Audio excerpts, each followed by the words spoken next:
L'Assomption est venue ici au Togo depuis 2006. Et depuis cette présence de 15 ans, nous avons au total 4 communautés ici en Afrique de l'Ouest, donc 3 au Togo et une communauté à Ouagadougou.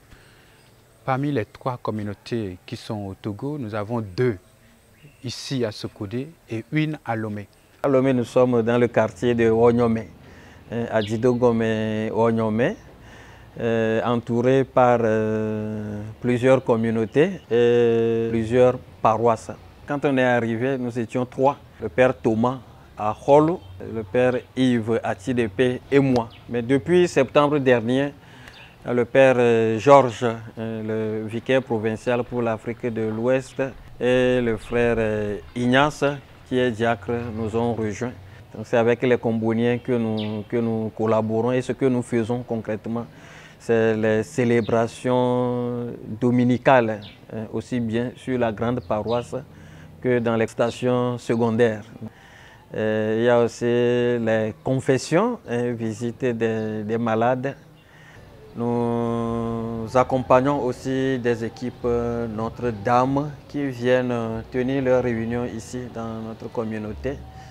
Le père Georges Roussou a donné un cours d'islamologie dans un institut de l'archidiocèse à Brodahome, à Lomé ici pendant quelques mois. Le père Thomas aussi donne des cours et des sessions dans certaines communautés religieuses où nous intervenons pour les messes.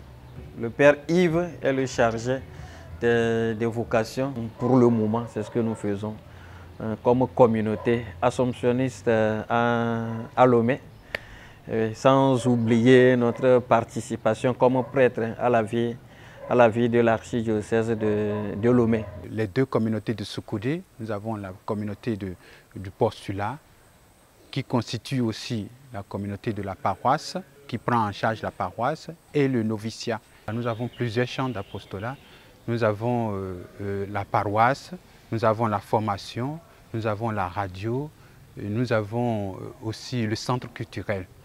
Et le centre culturel Saint-Augustin s'est ouvert pour tout le monde, avec des groupes de pilotage et un frère assomptionniste, le père Armand. Le centre culturel Saint-Augustin, c'est un centre d'accueil, un centre d'orientation et d'écoute et d'accompagnement, sans oublier les activités comme assomptionniste, centre d'accueil pour le dialogue interreligieux. Et en même temps, le centre Saint-Augustin sert comme aumônerie des écoles publiques privées de la ville de Sokodé. C'est ici au centre aussi qu'on lance ou on favorise la danse culturelle, les musiques classiques, sans oublier les cours de répétition et la bibliothèque pour les élèves. Ce postulat, c'est la première étape qui accueille les jeunes de différents pays pour leur donner le goût de la vie religieuse. Et beaucoup de ces jeunes-là demandent à aller au noviciat. Et l'apostolat, c'est la charité fraternelle. Nous sommes là pour constater la vocation chez les jeunes et nous essayons de les aider à pouvoir faire un choix à la fin des 12 mois canoniques du noviciat. Au noviciat, notre vie commence le matin par la prière, l'office du matin, suivi de l'Eucharistie. Après, ce sont les activités de tous les jours qui commencent. Nous avons des classes. Les classes qui vont jusqu'à midi. Et puis après le repas et le repos et l'après-midi, il y en a qui peuvent aller à l'extérieur pour l'apostolat, que ce soit à l'église, soit dans les écoles. Pour ce qui concerne la prière, nous prions à peu près 3 à 4 fois par jour à la chapelle. Et au cours de la journée, chaque frère peut disposer d'un temps personnel de prière. Pour ce qui concerne l'apostolat, il se déroule généralement en soirée ou le samedi, soit en paroisse ou alors dans d'autres structures qui nous font appel, comme le Creuset Togo, où il y a des enfants en situation difficile. Il y a des moments de rencontres personnelles d'accompagnement parce qu'il faut aider les jeunes à discerner, à pouvoir faire un choix qui s'impose pour qu'à la fin, ils ne puissent pas regretter d'avoir perdu son temps. Dans nos apostolats, nous sommes bien situés dans le complexe Assomption. Et comme défi, alors comment accompagner ces jeunes qui veulent vivre notre vie et les jeunes que nous accompagnons à la paroisse? Comment les intéresser? Comment les intégrer dans notre champ d'apostolat? Comment leur donner le goût du Christ? Comment les former?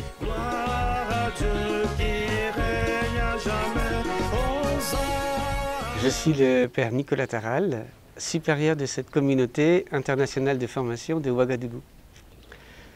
Nous sommes 24 cette année 2020-2021, 24 religieux, 19 frères étudiants et 5 formateurs. Notre vie est essentiellement l'articulation entre les études en philosophie et la vie communautaire.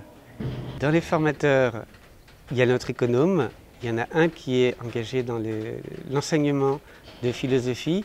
Il y en a 2 qui sont à plein temps engagés sur Bayard et moi qui fais un peu des 2.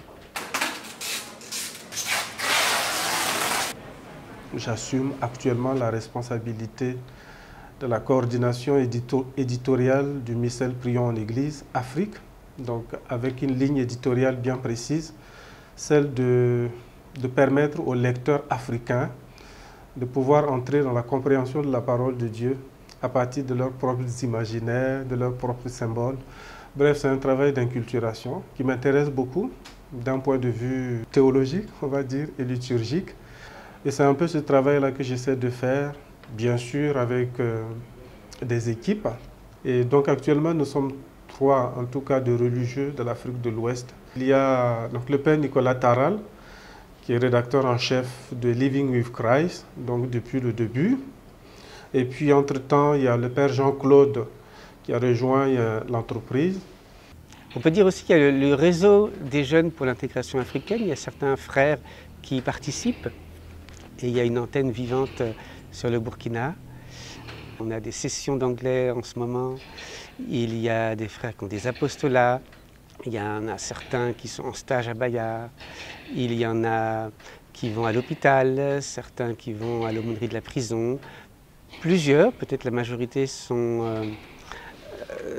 de la catéchèse dans les paroisses environnantes. Je pense qu'aujourd'hui, en tant que jeune en formation, la première attente, c'est quand même arriver à rentrer dans l'esprit de l'Assomption pour pouvoir à la fois articuler l'héritage reçu du Père Dalzon et ce que nos aînés ont fait, et aussi pouvoir réadapter les connaissances acquises aux réalités de notre monde aujourd'hui. Notre implantation ne saurait être visible sans assises paroissiales. Voilà, je crois que cela fait partie de nos ambitions en venant à Lomé. Et on espère que cela va se réaliser bientôt. La congrégation doit, si elle continue à accorder, et je crois que c'est le cas, de l'importance à cette œuvre, continuer à penser à la fois la préparation et l'insertion de religieux pour accompagner l'entreprise. Nous aurions aimé qu'il y ait beaucoup de formateurs, avec nous parce que bientôt nous aurons 2 équipes en fait, une équipe à la paroisse et une équipe aussi pour la formation. La communauté sera divisée en 2. Aujourd'hui, nous recevons tout de l'extérieur, mais il faut que nous-mêmes, que nous trouvions des moyens pour pouvoir subvenir à nos besoins. Il y a de l'élevage parce que nous devons penser à travailler de nos mains, à apprendre à produire un peu de ce que nous mangeons.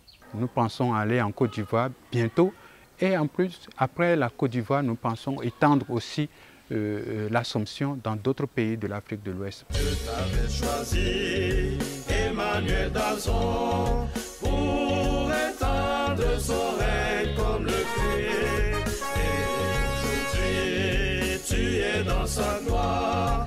Prie pour tes fils et filles.